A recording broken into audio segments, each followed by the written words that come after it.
할렐루야. 우리 옆 사람 인사합시다. 사랑합니다. 축복합니다. 한 번 더 할까요? 감사를 많이 고백하셨죠. 말씀을 들었으면 어떻게 하고 살자? 순종하고 살자. 우리가 2주 동안의 말씀을 들었잖아요. 감사에 대한 말씀. 4가지를 버리고 3가지를 취하자. 감사를 자꾸 하면 저와 여러분들의 삶 가운데 하나님의 축복이 더 많이 일어나게 될 줄로 믿습니다. 한번 따라합시다. 감사하며 살겠습니다. 아멘. 자, 오늘은 영적 거인 말씀으로 다시 돌아와서 우리가 6번째 말씀, 분노를 잘 처리하는 사람이 영적 거인이다 라고 하는 제목으로 말씀을 전하고자 합니다. 여러분, 영적 거인이라고 하는 것은 내가 살아가는 그 삶의 자리에서 하나님의 뜻을 이루며 살자는 거예요. 한번 따라해 볼까요? 하나님의 뜻을 이루는 사람이 영적인 거장입니다. 시작. 자, 영적으로 큰 자다라고 하는 것은 내가 살아가는 삶의 자리, 가정에서, 직장에서 어떤 자리에 있든지 간에 그 자리에서 하나님의 말씀에 순종함으로 그 자리가 하나님 나라, 하나님의 통치가 임하는 곳으로 바꾸는 것, 그렇게 사는 사람이 영적으로 큰 사람이구나. 저와 여러분들이 그렇게 살아가기를 축복합니다. 자, 오늘은 분노를 잘 처리하는 사람이 영적 거장이래요. 그러니까 분노가 올라올 때 그 분노를 따라 살면 그 삶의 자리 가운데 하나님의 뜻이 이루어지지 않아요. 하나님의 뜻이 이루어지지 않으면 하나님의 나라가 임할 수가 없다라고 하는 거죠. 그래서 우리가 내 속에서 올라오는 이 감정적인 분노를 잘 처리하는 사람이 하나님의 뜻을 이룰 수 있는 영적인 거목이 될 수가 있구나. 여러분, 열심히 이 공을 들여가지고 탑을 쌓았습니다. 근데 그렇게 열심히 쌓은 탑이 하루아침에 와르르 무너지는 때가 언제일까요? 성질 한번 내면, 그렇죠? 잘 참다가 그냥 성질 한번 욱 하고 내면 어떻게 돼요? 그동안 쌓았던 모든 것들이 다 무너진다라고 하는 사실이에요.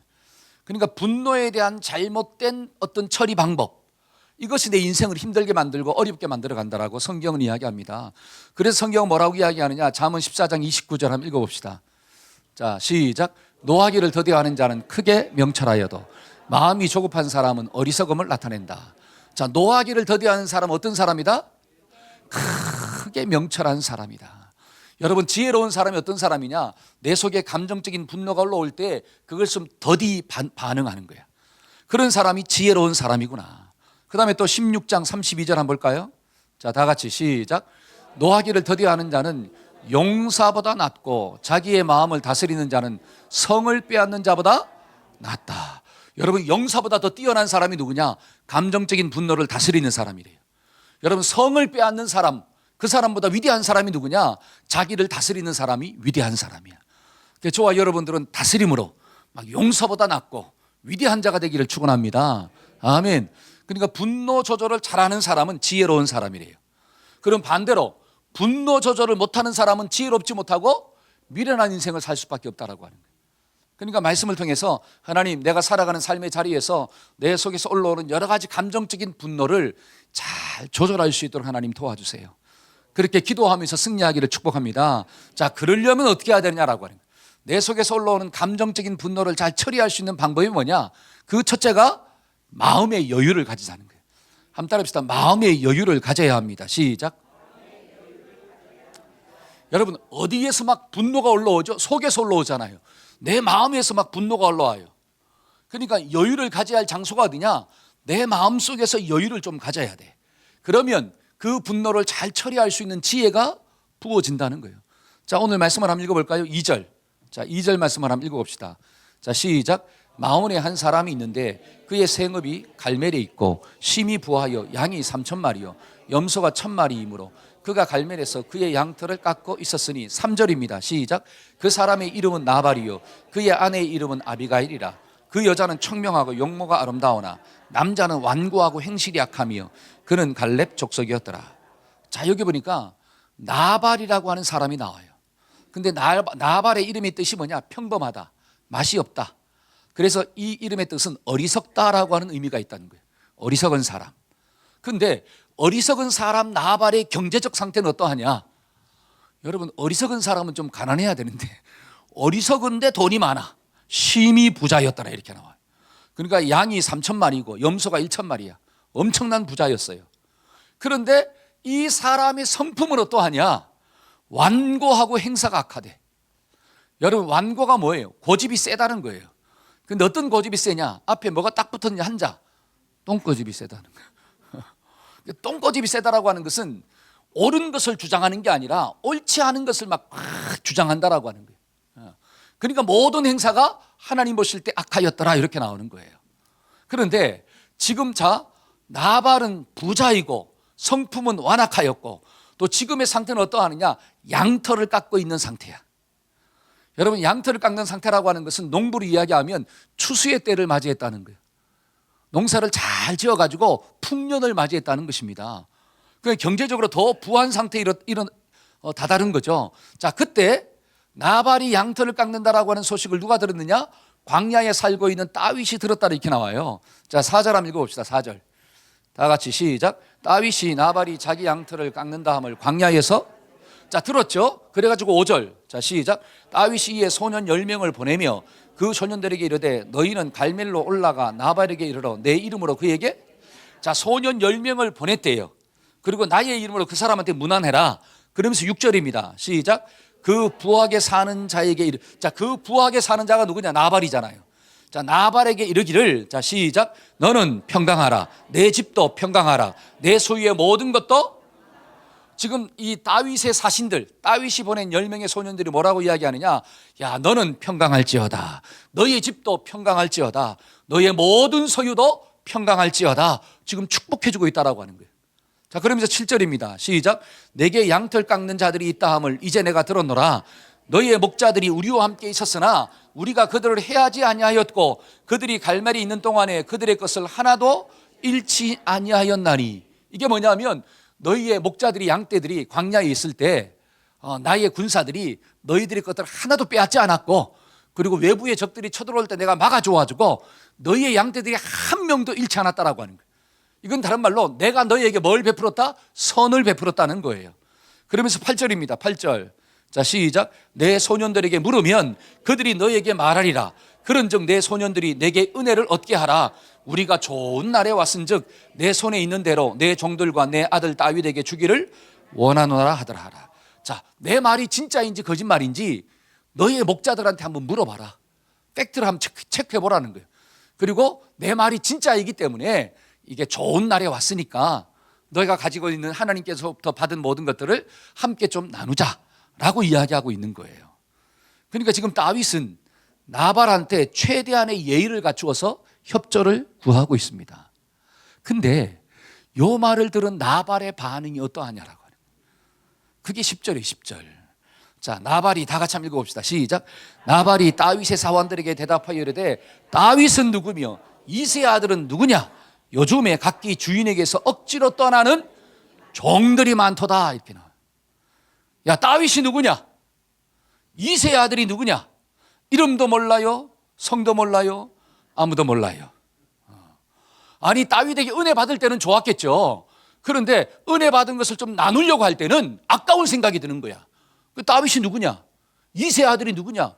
나는 그 사람 들은 적도 없다 라고 하면서 뭐라고 이야기하느냐? 야, 요즘에 내가 들어보니까 주인에게서 억지로 떠난 종놈들이 많다 그러더라. 그러면 다윗을 지금 뭐로 취급하는 거예요? 주인의 품에서 도망친 종놈으로 표현하고 있다라고 하는 사실이. 이 말을 들은 다윗의 마음 가운데 뭐가 올라왔느냐? 분노가 올라온 거예요. 이 감정이 막 확, 분노를 다른 말로 성질이 올라온 거예요. 여러분, 성질을 다른 말로 욱하는 마음이 올라왔다라고 하는 뜻이에요. 화가 확 치밀어 올랐습니다. 여러분, 사람들이 언제 이 분노라는 감정을 가지게 될까요? 분노라는 감정을 가질 때가 언제냐? 첫째는 상대방한테 무시당할 때 분노가 올라옵니다. 저 사람이 나를 인정하지 않아. 네가 누구냐 도대체? 난 널 본 적도 없어. 요즘에 들어보니까 종놈들이 많다 그러더라. 요즘에 거지들이 많고 가난한 사람들이 많고, 저런 사람하고 어떻게 해요? 인격적인 무시를 막 당하는 거야. 그때 사람들의 마음 가운데 분노가 올라오죠. 그 다음에 또 언제 분노가 올라옵니까? 나는 정당한 것을 요구했는데 정당한 요구가 거절당할 때 분노가 올라오는 거예요. 그러니까 지금 다윗은 나발한테 인격적인 무시를 당한 거고, 그 다음에 정당한 것을 요구했는데 그것이 거절당했기 때문에 속에서 막 욱하는 게 올라온 거예요.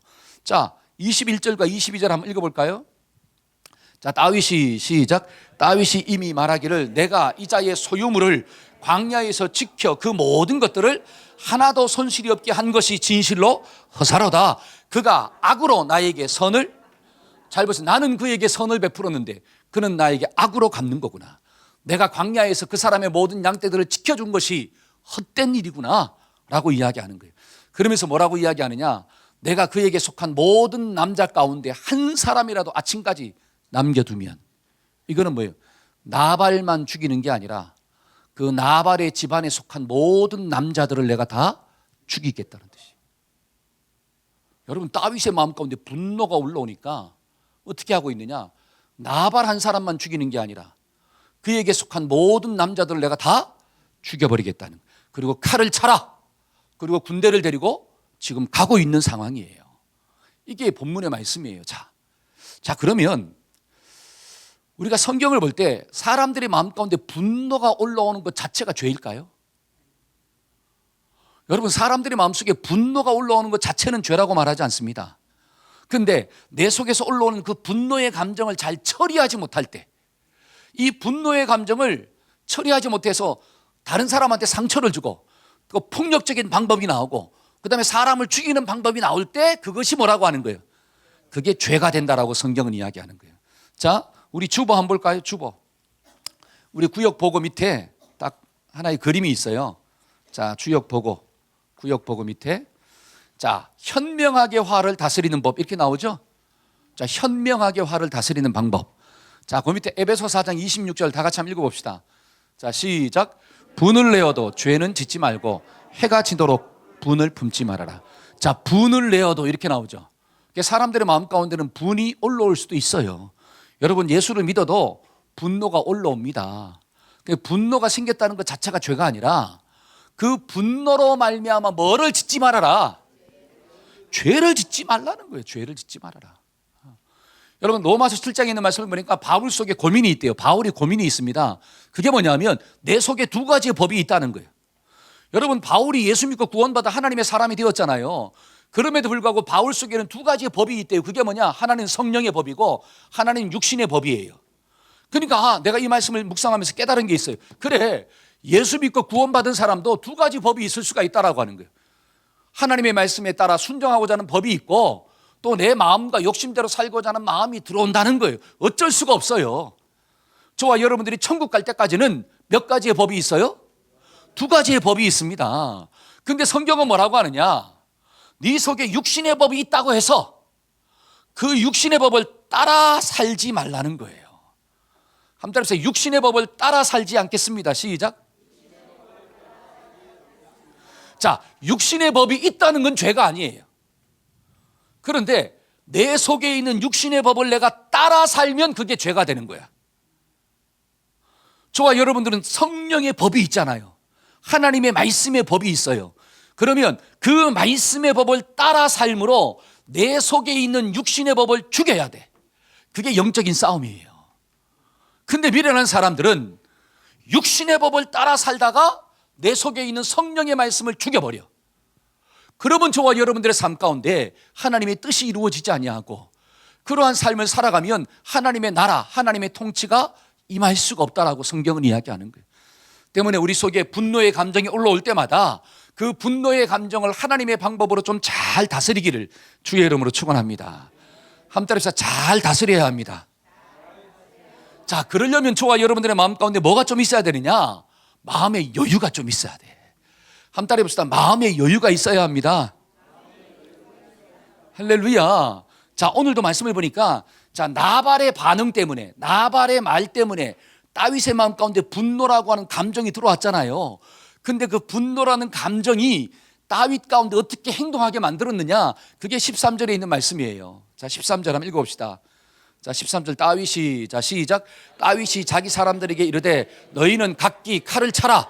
각기 칼을 차라. 참에 다윗도 자기 칼을 차고 400명 가량은 데리고 올라가. 지금 다윗도 칼을 차고 그 다음에 400명의 군사들도 칼을 차고 지금 누구한테로 가고 있다는 거예요? 나발 집안으로 가고 있다는 거예요. 그럼 뭐 하려고 할까요? 죽이려고 가는 거예요. 그러면 죄라는 거예요. 다윗의 마음 가운데 분노의 마음이 들어온 것 자체는 죄가 아니지만 그 분노를 따라 사람을 죽이고 한 집안을 멸문지화 만들려고 하는 것은 죄라는 거예요. 그런 죄는 짓지 말라는 거죠. 여러분, 사람들이 이렇게 분노가 올라오는 사람들의 특징이 뭐냐면 두 가지가 나타나요. 내 속에 막 성질이 확 올라와 욱해. 그때 나타나는 반응이 뭐냐? 잘 참지를 못해요. 즉각적으로 반응해버려. 생각지 않고 말해. 이게 분노가 올라올 때 일어나는 어떤 모습들이에요. 그 다음에 두 번째는 뭐냐? 분노가 올라왔을 때 어떤 반응이 나오냐? 폭력적인 게 나와. 그러니까 말도 세게 나가. 내 마음이 상처를 받잖아요. 그럼 말도 부드러운 말이 나가는 게 아니라 슝 이렇게 막 나가는 거예요. 험악한 말이 막 나가요. 막 살려 죽여. 분노가 올라오면 살린다 그래, 죽인다 그래. 죽인다 그래요. 눈에서는 뭐가 나가요? 레이저가 막 나가버려. 그 눈을 맞다 보면 막 어떻게 타들어가. 폭력적이 된다라고 하는 거예요. 그러니까 이 분노를 다스리지 못하면 저와 여러분들의 삶 가운데 절대로 하나님의 뜻이 이루어질 수가 없다라고 성경은 이야기합니다. 여러분, 가정에서도 살다 보면 속에서 욱하는 일이 있어요, 없어요? 있잖아요. 옆 사람 보면서 너만 보면 욱할 때가 있어, 진짜. 그렇잖아요. 저기 해필이면 또 우리 권사님하고 선주사미가 앉았네. 며느리와 시어머니가 앉았어. 여러분 잘 보세요. 며느리도 시어머니 볼 때마다 욱할 때가 있잖아요. 그렇죠? 없어. 할렐루야, 제이롭네. 그런데 시어머니도 며느리 볼 때 욱할 때가 있다라고 하는 사실이에요. 그 욱하면 어떻게 되느냐? 막 레이저가 막 나가. 그렇죠? 힘든 말이 막 나가는 거예요. 근데 그러면 어떻게 되느냐? 가정은 지옥 되는 거예요. 여러분, 살다 보면 남편과 아내가 서로를 보면서 욱할 때가 있잖아요. 처음에는 맞는 줄 알고 살았는데 살아보니까 맞아요, 안 맞아요? 안 맞아도 그렇게 안 맞을 수가 없어요. 하나부터 열까지가 다 안 맞아. 그러니까 얼마나 힘들어요. 그러니까 처음에는 막 너 없으면 못 살겠다고 그랬는데 지금은 어떻게 돼요? 너 있으면 힘들어 죽겠다 이렇게 나오잖아요. 이게 뭐냐면 정말 서로가 어떻게 해요? 감정적인 다툼이 있으니까 말이 막 세게 나가고, 말이 세게 나가니까 상처가 되고, 그렇게 되면 결국 어떻게 되느냐? 가정은 지옥이 된다라고 하는 거예요. 섭섭 귀신, 분노 귀신, 싸움 귀신, 미움 귀신, 오만 군대 귀신이 다 붙어가지고 어떻게 돼요? 가정이 무너지는 역사가 나타납니다. 여러분, 그때 필요한 게 뭐냐? 마음의 여유예요. 한번 해봅시다. 마음의 여유를 가지고 살자. 아멘, 아멘. 저는 우리 한 몸에 속한 모든 성도들이 마음에 좀 여유가 있어지기를 축원합니다. 여러분, 마음의 여유가 있으려면 실력이 좀 있어야 돼요. 실력이 있는 사람은 마음의 여유가 있어요. 예를 들어서 통장에 돈이 많은 사람은 마음의 여유가 있을까요, 없을까요? 있어요. 근데 통장에 돈이 없는 사람은 여유가 없어. 세상은 돈을 실력이라고 이야기합니다. 그렇죠? 돈을 실력이라고 이야기해요. 그러니까 통장에 돈이 많으면 어떤 좀 문제가 좀 있어도, 자식들이 좀 썩여도, 속설 썩여도, 남편이 직장에 좀 잘렸다 할지라도 걱정이 안 돼요. 왜? 통장에 뭐가 많으니까. 그럼 딱 그럽니다. 여보, 걱정하지 마. 내가 사업 하나 차려줄게. 뭐 하고 싶어? 말만 해. 아우, 여유가 있어. 근데 통장에 아무것도 없네요. 근데 직장에서 잘려왔어. 뭐 하는 짓이야? 가서 당장 빌어. 그 다음 날 다시 나가게 해달라고. 여유가 없으면 있잖아요. 품을 수가 없다라고 하는 사실. 여러분, 영적인 것도 마찬가지예요. 저와 여러분들의 마음 가운데 영적인 실력이 있으면 어떤 감정적인 분노가 팍 다가온다 할지라도 여유가 있는 거예요. 하나님이 함께 하신다는 믿음의 여유가 있어요. 그러면 사람을 대할 때, 남편을 대할 때, 자식을 대할 때 막말이 나가지 않아요. 하나님의 말씀이 선포되는 역사가 나타나는 거예요. 그런데 내 속에 믿음의 실력이 없기 때문에 어떤 문제를 만나기만 하면 막 조급해지는 거예요. 안달이 나는 거예요. 인생 망하는 것처럼 막 느껴지는 거예요. 하나님이 죽은 것처럼 보여져. 그러니까 막 닥달을 하기 시작하는 거예요. 이게 뭐냐면 내 속에 뭐가 없다. 믿음의 실력이 있다 없다? 없다는 거예요. 저와 여러분들이 믿음의 실력이 좀 있어지기를 축원합니다. 여러분, 예를 들어서 운동하는 선수들, 운동선수들 막 훈련을 열심히 해가지고 막 실력이 있어. 그러면 내일이 시합이야. 그러면 초조 불안할까요? 아니면 여유가 있을까요? 야, 빨리 왔으면 좋겠어, 내일이. 그래, 어떻게 그동안 연습했던 것들이 쫙 실력을 좀 보여줬으면 좋겠어. 근데 막 내일이 시합인데 어제까지 막 술 마신 사람들, 훈련하라고 있잖아요. 막 고민 가운데 빠져 있는 사람들, 시험 날짜가 다가올수록 어떻게 될까요? 초조해, 불안해. 왜? 실력이 없으니까. 저와 여러분들의 마음 가운데도 믿음의 실력이 있으면 어떤 문제가 다가온다 할지라도 여유를 가지고 풀어나가게 될 줄로 믿습니다. 우리 부모님들의 마음 가운데 자식을 볼 때마다 좀 믿음의 여유가 있어지기를 축복합니다. 근데 부모 속에 믿음의 여유가 없으니까 안달이 나는 거예요. 자식들이 막 질풍노도의 시기를 지나갈 때마다 어떻게 합니까? 어떻게 하면 좋으냐, 어떻게 하면 좋으냐. 염려와 불안과 그 눈앞에 일어나는 현상을 보면서 자꾸 말하고, 그 말이 살리는 말이 아니라 죽이는 말이 나가고, 그러니까 자꾸 가정 가운데 하나님의 나라가 이루어지지 않는 거죠. 그러니까 부모 마음 가운데도 뭐가 좀 있어야 된다? 믿음의 실력이 좀 있자. 한번 따라서 믿음의 실력을 가져야 합니다. 여러분, 믿음의 실력을 가지려면 뭐 해야 돼요? 실력은 훈련에서 나오는 거예요. 한번 따라서 실력은 훈련에서 나온다. 시작. 할렐루야. 여러분, 김밥 싸는 것도 있잖아요. 실력이 좋으면 한 시간에 몇 개를 말죠? 우리 류호춘 집사님 예를 들어서 잘 몰라. 김밥의 달인들, 여러분, 김밥의 달인들, 그 김밥의 달인이 어떻게 되냐라고 하는 거예요. 엄청난 훈련이잖아요. 훈련이 있으면 김밥 100개 주문이 돌아도 걱정이 없어요. 그런데 훈련이 안 된 사람은 김밥 10개만 돌아도 어떻게 돼요? 힘들어 죽어. 입이 툭 나와가지고 이거 언제 다 하고 있냐 이거지. 언제 다 하고 있냐. 그러니까 실력은 훈련에서 나온다. 시작. 때문에 저와 여러분들이 훈련하기를 축원합니다. 그러면 영적인 훈련이 뭐냐면, 여기 말씀을 보니까 분노하는 상황이 딱 다가올 때 한 템포 늦게 반응하는 훈련이 있어야 된다는 거예요. 한때로 시간을 두고 반응합시다. 시작. 내 속에 분노라는 감정이 딱 올라오면 시간을 두고 반응하자는 거예요. 여러분, 축구할 때는 한 템포 빨리 슛을 날려야 돼. 그러면 골이 들어가는 거예요. 근데 내 속에 분노라는 감정이 딱 들어오면 한 템포 늦게 반응해야 돼. 그래야지 이 분노의 감정을 다스릴 수 있는 여유가 생깁니다. 근데 많은 사람들은 분노의 감정이 딱 들어오면 어떻게 반박자 빨리 반응해. 근데 하나님의 말씀이 딱 들어오면 10박자 늦게 반응해. 그러니까 안 된다라고 하는 거예요. 그게 뭐냐? 훈련이 안 된 삶이야. 훈련이 안 된 삶.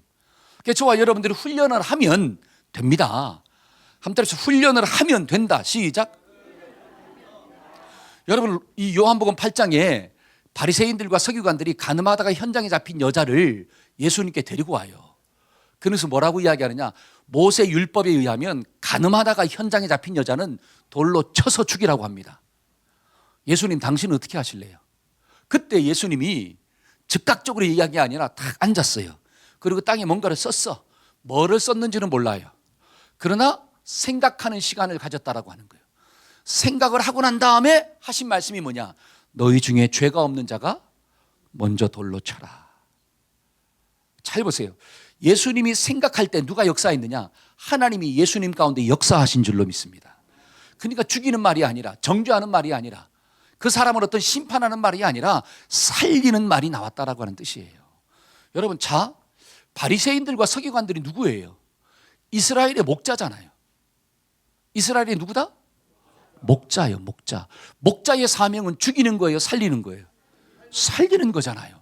그런데 바리새인들이 현장에서 가늠하다가 잡힌 여인을 잡아왔으면 물론 그의 죄도 정죄해야 되지만 왜 이런 일이 일어났는가에 대해서 가슴을 좀 찢고 하나님 앞에서 자기들이 좀 회개하고 그 영혼을 살리기 위해서 반응해야 할 자세가 목자예요. 목자. 근데 그 목자라고 하는 존재가 그 여인을 죽이려고 하고 있다는 거예요. 하나의 외통수의 질문이에요. 이거는 뭐냐? 돌로 쳐서 죽이라 라고 예수님이 말씀하시면 그동안 사랑에 대해서 이야기했는데 예수님이 거짓말을 가르쳤구나. 그 다음에 돌을 치지 말아라, 죽이지 말라 그러면 당신이 뭔데 모세 율법을 어겼느냐. 그러니까 빠져나갈 수 없는 질문이에요. 그러니까 하나의 사건을 통해서 이 여자를 죽일 뿐 아니라 예수님도 죽이려고 했다라고 하는 뜻이에요. 누가?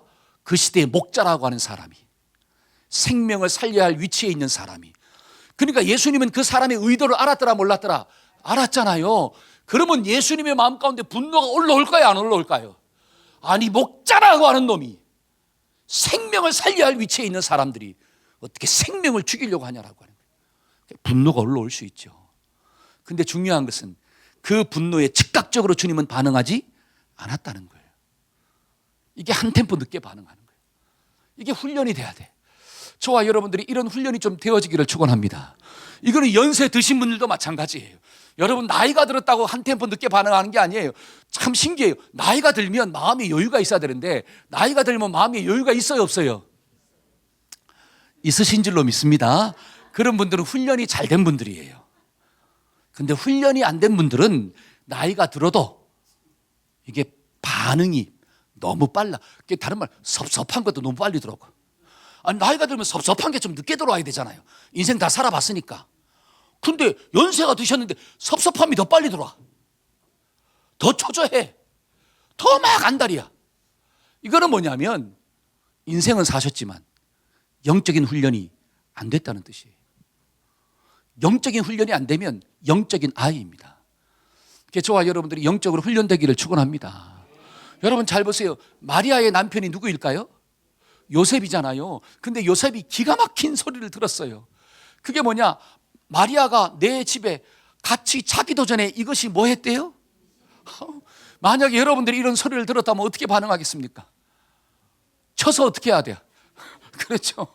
머리 끄잡을 땡기고 와가지고 모세 율법에 의하면 이야 간음한 여인은 돌로 쳐주라고 했으니까 이 여자는 쳐서 죽여야 됩니다 라고 말할 거예요. 근데 자 마태복음 1장 20절 참 읽어봅시다. 마태복음 1장 20절 시작.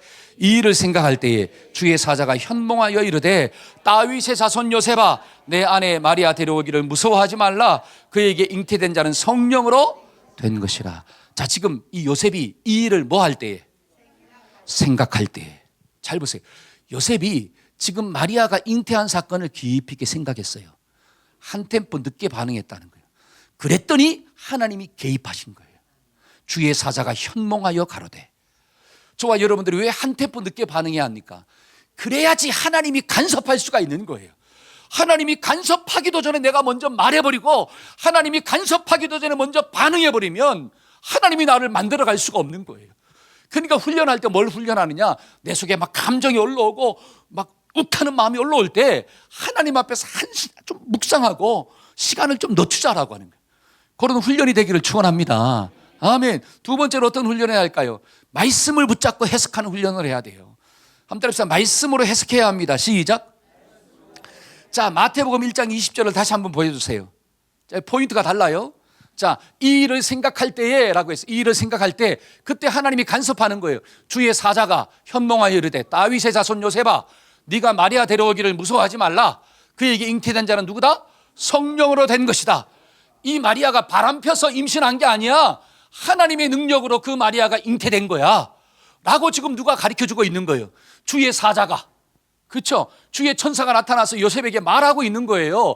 그러니까 요셉은 생각하는 시간을 가졌을 때 그 하나님의 말씀을 듣게 되고 그 말씀으로 해석하는 거야. 아하, 마리아 속에 있는 아이는 마리아가 바람을 펴서 생긴 게 아니라 하나님의 능력으로 이 땅 가운데 보내신 메시아가 되는 거구나.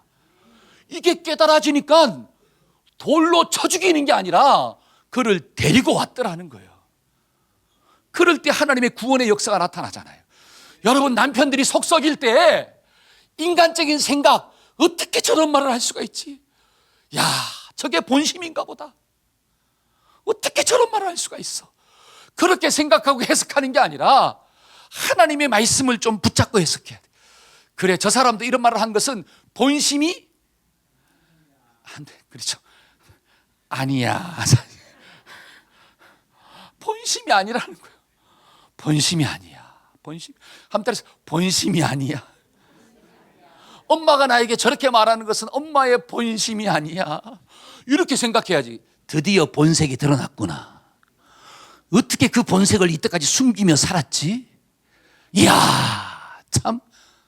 이렇게 반응하고 해석해버리면 과연 그 가정이 어떻게 되겠냐라고. 때문에 저와 여러분들 어떤 훈련을 좀 해야 되느냐? 그래, 말씀을 붙잡고 해석하는 훈련을 하자. 이게 너무 중요합니다. 여러분 빌립보에서 바울이 점치는 귀신을 쫓아보냈잖아요. 그것 때문에 감옥에 가지 않습니까? 매를 맞고 감옥에 갔어요. 여러분 육신적으로 해석하는 사람은 이렇게 해석할, 어떻게 이런 일이 있을 수가 있는가? 내가 믿음으로 기도하고 귀신을 쫓아보냈으면 하나님이 나에게 상을 줘야지. 하나님이 살아있으면 어떻게 나에게 이렇게 할 수가 있냐라고. 내가 뭐 내 죄 때문에 그런 것도 아니고 귀신 쫓아냈는데 왜 내가 매를 맞고 감옥에 가야 되냐라고. 내가 다시는 귀신을 쫓아내나 봐라. 나는 사명 안 감당해. 나는 못해. 힘들어서. 이게 육신적인 해석이에요. 근데 바울은 어떻게 해석하느냐? 감옥에 들어갔을 때 막 하나님을 찬양하고 예수님의 이름 때문에, 복음 때문에 고난받는 것이 축복이다. 감사하고. 그랬더니 옥문이 열리고 빌립보 관수가 구원받아 주님의 자녀가 된 축복이 주어지잖아요. 무엇을 붙잡고 해석하느냐에 따라서 열매가 완전히 달라지는 거예요. 저와 여러분들은 어떤 해석에 익숙합니까? 이게 중요한 거예요. 어떤 문제를 만났을 때 사람들은 반드시 해석하며 살아요. 해석이 없는 사람은 없습니다. 저 사람이 말을 해도 어떤 상황을 만났을 때 모든 사람들은 그 상황과 그 사람의 모든 것들을 해석하면서 하는 거예요. 그러면 해석의 근거가 무엇입니까? 이게 중요한 거예요. 여러분, 죽음을 맞이했을 때 그 죽음에 대한 해석의 근거가 무엇입니까? 육신적인 사람은 곡을 하는 거예요. 그러니까 장례식에 곡이 나오는 거예요. 곡. 여러분, 예수 믿는 사람도 울어요. 그러나 그 울음은 곡이 아닙니다. 애통이 아니에요. 왜? 우리에게는 천국이 있기 때문에. 할렐루야. 그러니까 천국이 있는 사람, 죽음을 영적으로 해석하는 사람과 육신적으로 해석하는 사람은 반응이 완전히 달라진다라고 하는 뜻이에요. 저와 여러분들의 해석의 근거가 하나님의 말씀이 되기를 축원합니다. 그런 훈련을 지금부터 어떻게 해야 된다는 거예요? 해야 돼요. 그런 사람이 영적인 실력을 가지고 있는 사람이고, 그런 실력을 가지고 있는 사람들이 마음의 여유를 가지고 내 속에 일어나는 여러 가지 많은 감정의 부분들을 잘 처리하는 지혜가 주어지는 거예요. 그래서 노하기를 더디하는 사람은 용사보다 낫고 크게 명철한 사람이다. 이 말씀이 믿어지기를 축원합니다. 두 번째로 우리 분노의 감정을 지혜롭게 처리하는 방법이 뭐냐면, 미련한 사람들의 말은 때로는 무시해야 돼요. 한 따라 합시다. 무시하고 삽시다. 시작. 자, 이 말을 잘 이해해야 돼요. 무시한다는 말을. 자, 25절입니다. 원하옵나니. 자, 시작. 원하옵나니 내 주는 이 불량한 사람 나발을 개의치. 자, 나발의 말을 개의치 말라는 거예요. 왜 이런 말을 하느냐? 나발은 그 이름대로 미련한 사람이기 때문에 그렇습니다. 그러니까 지금 다윗이 왜 칼을 차고 모든 군대를 동원해가지고 나발에 속한 모든 사람을 죽이려고 왜 쫓아왔습니까? 그 나발이 한 말 때문에 쫓아온 거잖아요. 다윗이 누구이며 이새의 아들이 누구냐? 요즘에 주인의 품에 떠난 종놈들이 많더라. 이 말 때문에 이리 욱해가지고 어떻게 해요? 칼을 차고 오는 거잖아요. 그때 아비가일이 뭐라고 하느냐? 아이 다윗이요, 내 남편은 나발은 미련한 자이고 어떻게 무식한 자인데 그 사람의 말 때문에 이렇게 행동하시면 안 됩니다 라고 하면서 이야기하고 있는 거예요. 여러분, 미련한 사람의 말은 때로는 좀 지나 넘겨야 돼. 흘러가게 만들어야 돼. 이 말은 사람을 무시하라는 게 아닙니다. 절대로 사람을 무시하라는 말이 아니라 그 사람이 한 말을 반복적으로 곱씹지 말라는 뜻이에요. 한번 해봅시다. 그 사람의 말을 반복적으로 생각하지 말자. 시작. 여러분, 아내들이 왜 남편한테 서운함이 올까요? 그렇죠. 뭐를 곱씹어요? 그렇죠. 해필이면 서운하게 말한 거. 그 서운하게 말한 것을 자꾸 곱씹어. 그러니까 내 마음 가운데 섭섭함이 오는 거예요. 그 섭섭함이 나중에는 뭐로 바뀌느냐? 꼴배기 싫은 걸로 바뀌어버려. 꼴배기가 싫어져 버려. 그러니까 어떻게 돼요? 꼴배기가 싫으니까 행동이 좋은 게 나가요? 나쁜 게 나가요? 나쁜 게 나가요. 뭐 시키면 손이 없나 발이 없나 네가 해. 이런 말이 나온다라고 하는 사실이. 밥 돌라 그러면 어떻게 돼요? 나가 사드세요? 이런 말이 나온다라고 하는 사실. 내가 해주는 밥 반찬 그렇게 맛없다고 하면서 뭘 또 먹으려고 그래. 이런 말들이 막 나가기 시작하는 거예요. 왜? 그 말을 자꾸 곱씹으니까. 그러니까 지금 아비가일이 뭘 이야기하느냐? 다윗이요, 내 남편 나발은 미련한 사람입니다. 그 미련한 사람의 말 때문에 다윗이 칼을 차고 군대를 데리고 오면 우리도, 당신도 어떻게 된다는 거예요? 미련한 사람이 될 수가 있으니까 그러지 말아달라고, 그냥 지나 넘겨달라고 이야기하는 거예요. 이게 참 지혜로운 사람이잖아요. 저와 여러분들의 마음 가운데 이런 지혜가 있어지기를 축원합니다. 때로는 어리석은 사람의 말은 좀 뭐 합시다? 무시합시다. 무시한다는 게 뭐예요? 반복적으로 생각하지 말라는 거예요. 그 남편이 어리석다는 게 아니라 때로는 남편이 어리석은 순간이 있잖아요. 남편만 이야기하면 좀 그러니까 아내도 어리석은 순간이 있잖아요. 그러면 그 순간에 말한 것들을 자꾸 곱씹으면 힘들어진다는 거야. 그리고 그 말은 자꾸 넘겨버려. 그 남편이 한 말 중에 나에게 상처 주는 말만 있는 게 아니잖아요. 사랑한다는 말을 얼마나 많이 해요. 목사님 그런 말을 들어본 적이 없어요. 아니죠. 꼭 말로 못했다 할지라도 다른 어떤 여러 가지 모습으로 표현했을 거 아니에요. 비록 내가 원하는 방법으로 오지 않았다 할지라도 상대방은 표현했기 때문에 결혼하지 않았습니까? 그런 거 하나도 없는데 결혼한 사람 있어요, 없어요? 없잖아요. 그러니까 여러 가지 방법으로 표현했다라고 하는 사실이에요. 그러면 지혜로운 사람은 뭐를 기억하느냐? 그 표현을 기억하는 거야. 나에게 상처 준 것은 흘려보내고, 그런데 미련한 사람은 그 표현은 흘려보내고 뭐만 딱 남겨도, 나에게 그동안 상처 준 것만 다 남겨도. 그래서 언제까지 가요? 이거를 죽을 때까지 가는 거야. 그러니까 심심할 때마다 꺼내가지고 어떻게 해요? 곱씹어. 그래서 어떻게 안 잊어먹으려고 몸부림을 치는 거야. 여러분, 곱씹는다는 게 뭐냐면 잊어먹지 않기 위한 훈련을 하고 있는 거예요, 지금 여러분들이. 그러니까 안 되는 거예요. 그러니까 성경은 뭐라고 하느냐? 그래, 때로는 미련한 사람들이 한 말들은 흘려보내고 좋은 말들을 기억하자. 이런 지혜가 있어지기를 축원합니다. 한번 따라합시다. 좋은 말만 기억하겠습니다. 그러니까 사랑은 어디에 새기고? 물에 새기고? 그렇죠. 마음의 신비에 새기고. 원하는 어디에 새겨라? 물에 새겨라. 근데 사람들이 신기해요. 반대로 해. 사랑은 어디에 새기고? 물에 새기고. 그 다음에 원하는 마음의 신비에 새겨서. 이렇게 살아가는 어리석은 사람들이 여기에는 없는 줄로 믿습니다. 아멘. 한번 따라합시다. 이 지혜로운 사람의 말을 듣겠습니다. 시작. 아멘. 마지막 세 번째로 내 속에서 일어나는 감정의 이 분노를 어떻게 하면 잘 처리할 수 있을까요? 하나님의 뜻과 방법을 알아야 합니다. 한번 따라합시다. 하나님의 뜻과 방법을 알아야 합니다. 시작. 잘 보세요. 이 다윗의 마음 가운데 있는 분노가 어느 정도였는가 제가 말씀드렸잖아요. 한 사람도 살아남지 못할 것이다. 모든 사람을 다 죽이겠다라고 쫓아간 거예요, 지금. 그때 아비가일이 나타나서 뭐라고 이야기하느냐? 26절 한번 읽어봅시다. 자, 26절. 내 주여.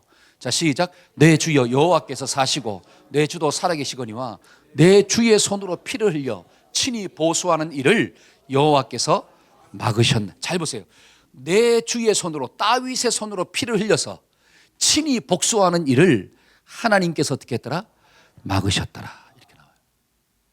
지금 이 나발의 아내 아비가일이 찾아가서 뭐라고 하느냐? 하나님이 다윗의 손으로 나발과 그의 모든 것들을 죽이는 것을 하나님이 막으셨습니다. 왜냐하면이 중요한 거예요. 그러면 자, 오늘 본문에 있는 말씀을 한번 돌아와 봅시다. 30절과 31절을 한번 읽어봅시다. 이게 너무 중요한 말이에요. 30절과 31절. 자, 30절입니다. 시작.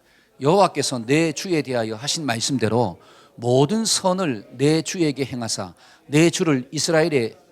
자, 하나님께서 다윗에게 약속한 게 있다라고 하는, 그 약속이 뭐냐면 다윗을 왕으로 세운다는 거잖아요. 그러니까 그것 때문에 사울이 지금 다윗을 죽이려고 쫓아다니잖아요. 근데 하나님의 때에 다윗을 왕으로 세운다는 믿음이 아비가일한테 있는 거예요. 자, 그러면서 뭐라고 합니까? 31절. 내 주께서, 시작. 내 주께서 무죄한 피를 흘리셨다든지 내 주께서 친히 보복하셨다든지 함으로 말미암아 슬퍼하실 것도 없고 내 주의 마음에 걸리는 것도 없으리니. 잘 보세요. 다윗이 왕이 되었을 때 그 다윗이 자기 백성 이스라엘 사람을 이렇게 보복했다, 죽였다, 이런 말을 들으면 안 된다라고 하는 뜻이에요. 한 나라의 왕이 되는데 자기 백성을 죽였다라고 하는 거야.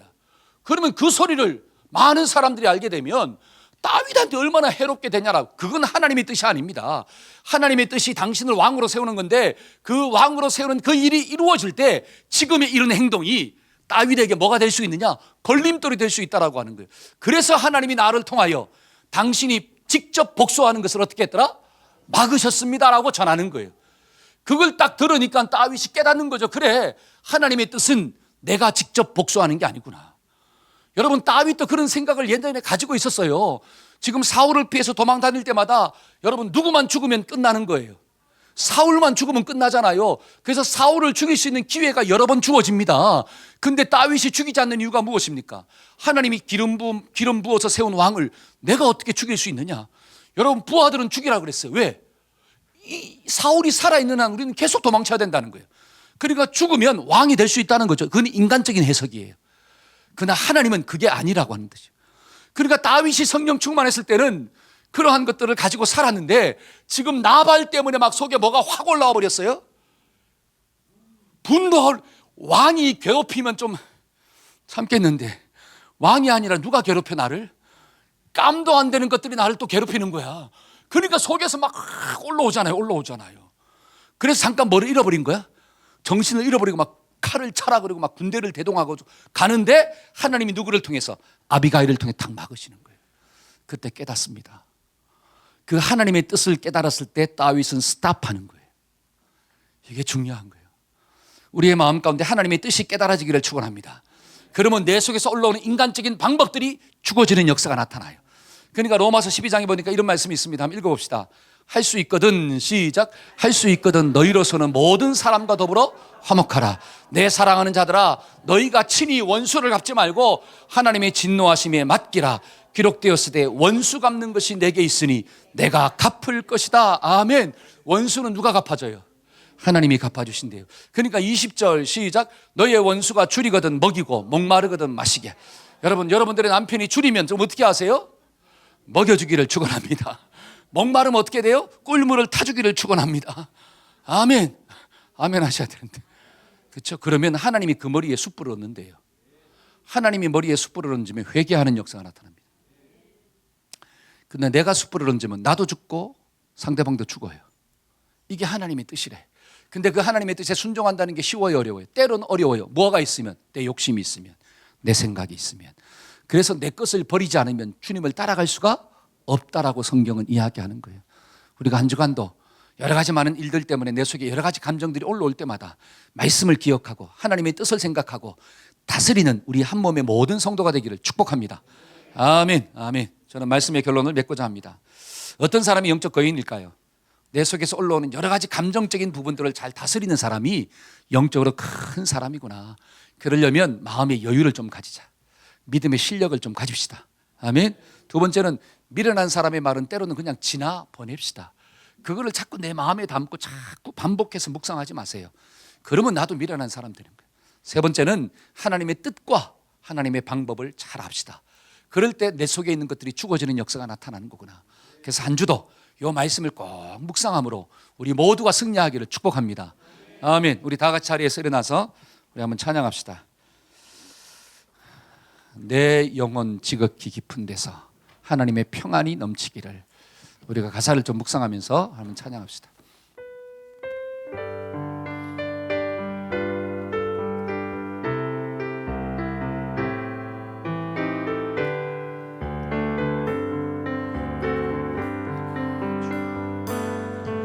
내 영혼의 그 깊은 데서 맑은 가락이 울려나네. 하늘 곡조가 언제나 흘러나와 내 영혼을 고이 사하네.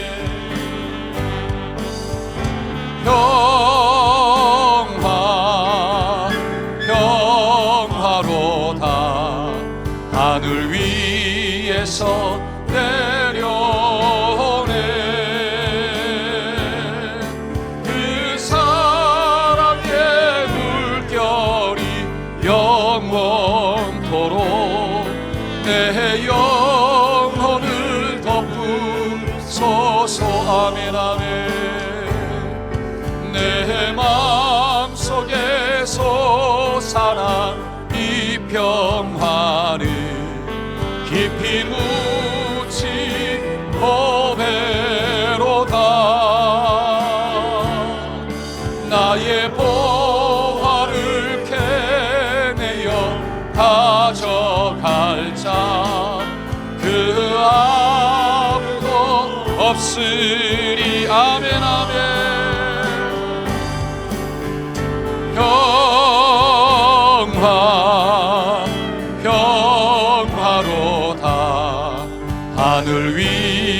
위에서 내려오네. 그 사랑의 물결이 영원토록 내여 평화로다.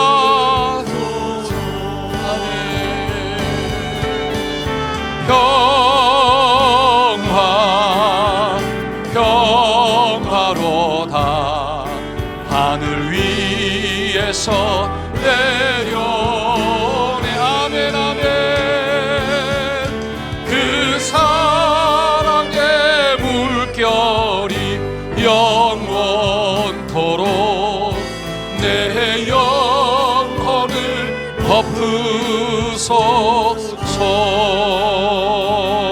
덮으소서. 아멘. 우리 가슴에 손을 얹고 한번 기도받읍시다. 하나님, 내 마음에 슬픔의 감정도 분노의 감정도 여러 가지 많은 감정들이 있습니다. 하나님, 그러한 감정이 있다는 것 자체는 죄가 아닙니다. 그러나 그 감정을 따라 살다가 하나님의 말씀을 버리면 죄가 되는 것입니다. 하나님, 오늘도 말씀을 들었습니다.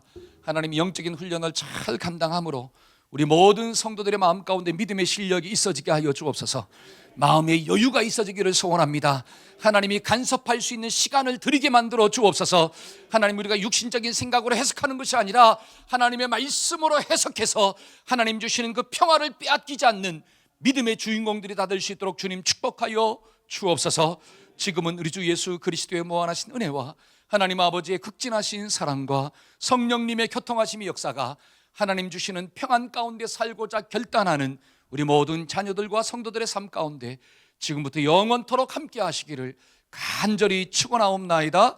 아멘 아멘 아멘.